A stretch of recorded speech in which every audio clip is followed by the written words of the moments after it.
Good afternoon, this is Gavriel Jacknin. Welcome to BJC Halacha A, number 1469, a halacha that keeps the Yetzer Hara Away, continuing with the halachas regarding activities that are prohibited on Shabbos.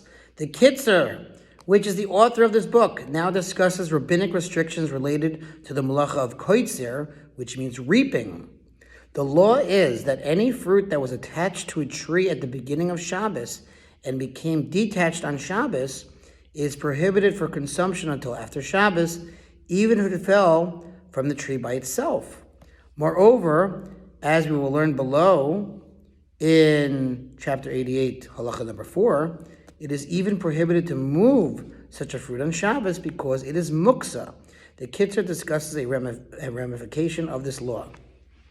Fruits that are discovered beneath a tree on Shabbos are prohibited even from being moved, because we are concerned that perhaps they fell from the tree today on Shabbos.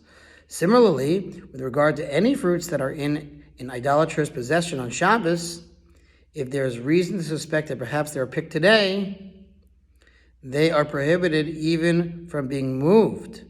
Regarding the concern that even if the fruits were not picked today, perhaps they were brought from outside of the tchum.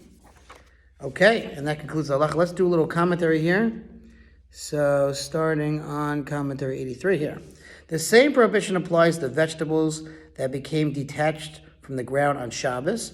There are several reasons for this prohibition. One is that the sages forbade the fruit or vegetables out of concern that if one could eat something that became detached on Shabbos, he might come to detach such an item himself in violation of reaping, kotzer. Another reason is that since at the beginning of Shabbos the fruit was off limits due to the prohibition of kotzer, it is muksa. Then we said this applies also to vegetables found detached in a patch or in idolatrous possession.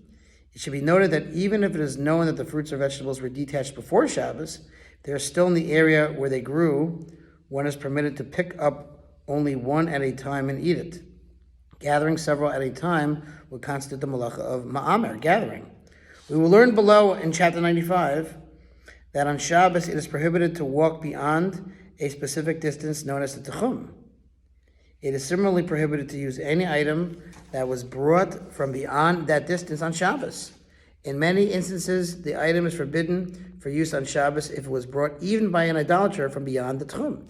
Thus, when an idolater brings produce on Shabbos, even if it is obvious that the produce was not picked that day, it might be prohibited on account of the tchum issue. Okay, thanks for listening to Sponsor Halacha 3600 for gold. See you tomorrow.